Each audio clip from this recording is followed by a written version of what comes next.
केंद्रीय मंत्री नितिन गडकरी रविवार को अपनी पत्नी के साथ अमरावती जिले के एक दिवसीय दौरे पर है। इस मौके पर उन्होंने अंबा देवी एकवीरा देवी मंदिर जाकर दर्शन किए। इस मौके पर अंबा देवी एकवीरा देवी संस्थानों की ओर से उनका सत्कार किया गया।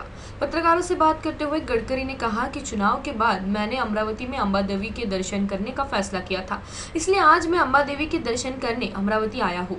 केंद्रीय मंत्री नितिन गडकरी ने मीडिया से बात करते हुए कहा कि अंबा देवी मंदिर के जीर्णोद्धार के लिए जो भी मदद की जरूरत होगी वह करेंगे।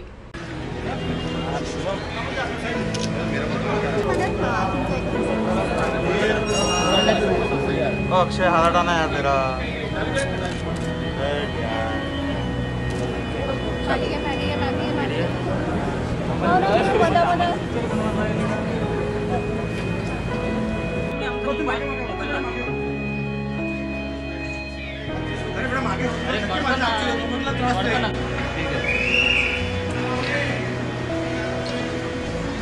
बऱ्याच दिवसांनी अंबादेवीचा आशीर्वाद घेण्याची संधी मिळाली। निवडणुकीच्या नंतर विजयी झाल्यानंतर मी ठरवलं होतं की एकदा अंबादेवीच्या दर्शनाला येईल, म्हणून मुद्दामून या दर्शनाकरता आलो। आपल्या सगळ्यांचं भलं हो, या मंदिराच्या जीर्णोद्धारामध्ये जे काही सहकार्य मला करता येईल ते मी नक्की करेन।